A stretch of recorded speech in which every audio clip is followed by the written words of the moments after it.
علیہ وسلم۔ اندھیروں سے نکالے یہ پھیلائے اجالے یہ کھولے بند آنکھوں کو گرتوں کو سنبھالے یہ علم روشنی ہے۔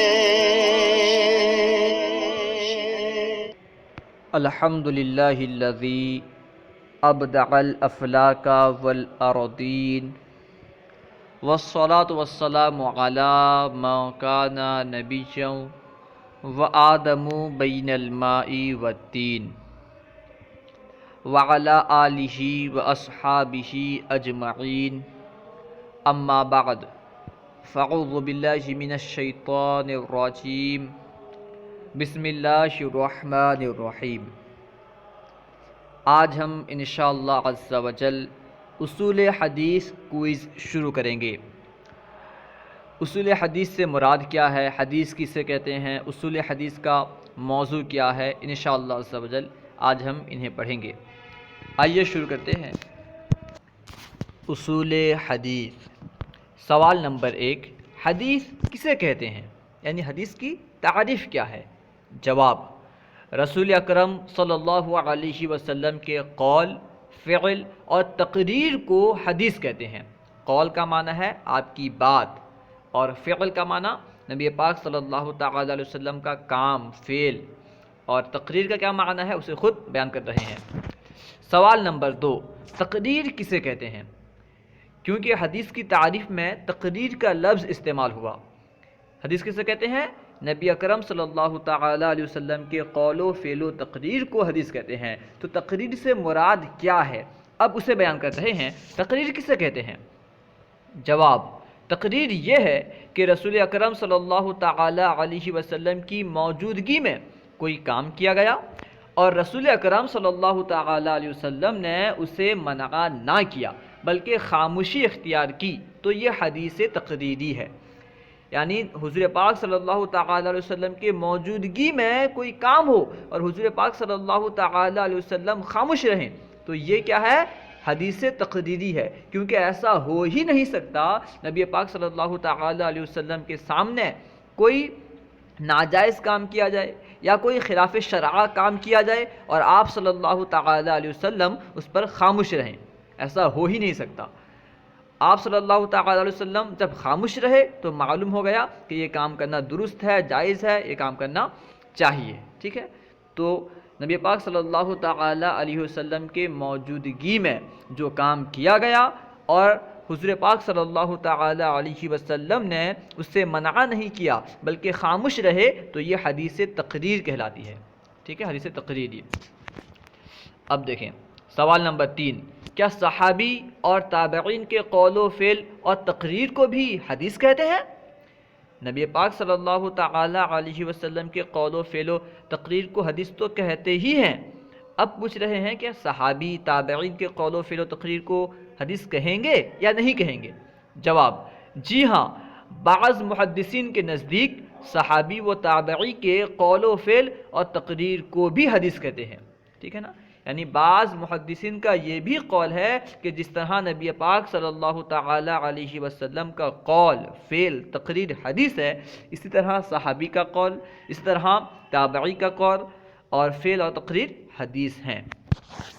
سوال نمبر 4، علم اصول حدیث کسے کہتے ہیں؟ علم اصول حدیث کی تعریف کیا ہے؟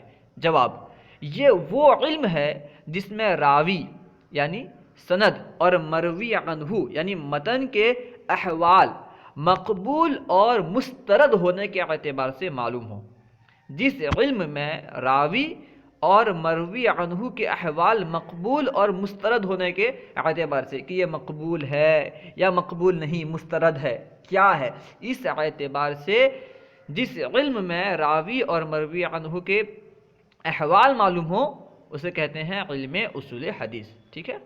راوی سے مراد سند ہے اور مروی عنہ سے مراد متن ہے، کیونکہ روایت کرنے والے جو روایت کرتے ہیں انہی کا جو نام ہوتا ہے اسی کو سند کہتے ہیں، ان کے نام کا جو سلسلہ ہوتا ہے اسے سند کہتے ہیں، اور جس چیز کو روایت کیا جا رہا ہے مروی عنہ وہ متن ہی ہوتا ہے، ٹھیک ہے۔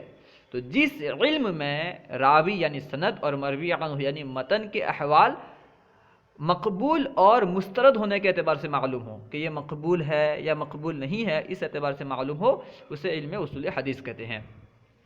سوال نمبر 5، علم حدیث کا موضوع کیا ہے؟ علم حدیث میں کس چیز سے بحث کی جاتی ہے؟ جواب، علم حدیث کا موضوع خود حضور پاک صلی اللہ تعالی علیہ وسلم ہے، یعنی نبی پاک صلی اللہ علیہ وسلم کی ذات ہے، کیونکہ اس کے تعلق سے بحث ہوتی ہے۔ سوال نمبر 6، علم اصول حدیث کا موضوع کیا ہے؟ ٹھیک ہے، علم حدیث کا موضوع ہے نبی پاک صلی اللہ تعالی علیہ وسلم کی ذات، اصول حدیث کا نہیں، ٹھیک ہے۔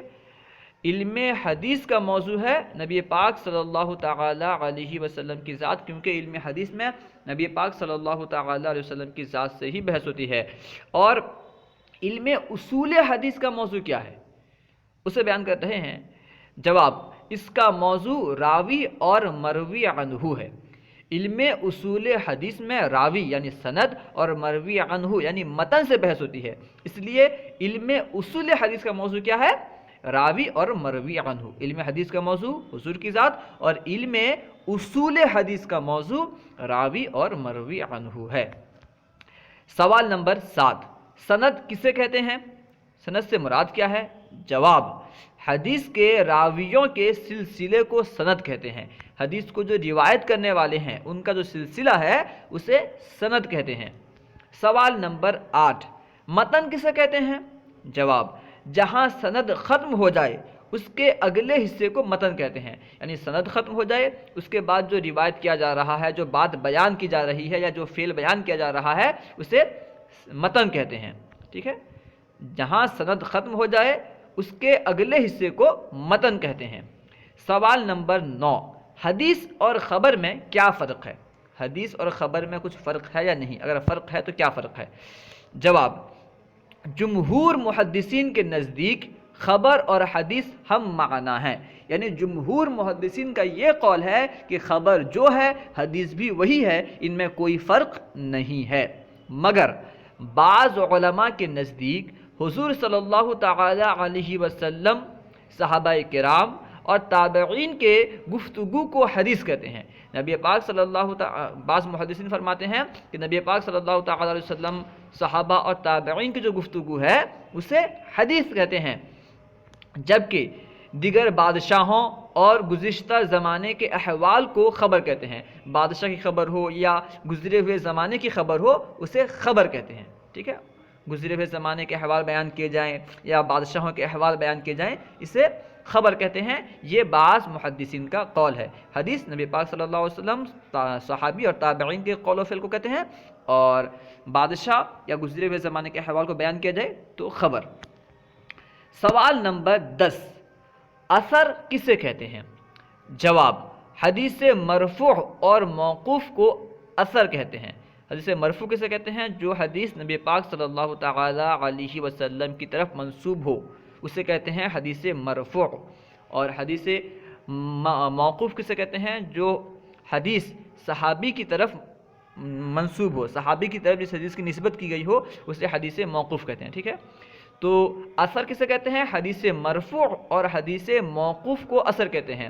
جو حدیث نبی پاک صلی اللہ علیہ وسلم یا صحابی کی طرف منسوب ہو اسے اثر کہتے ہیں، لیکن بعض علماء کے نزدیک حدیث مرفوع، موقوف اور مقطوع تینوں پر لفظ اثر کا اطلاق جائز ہے۔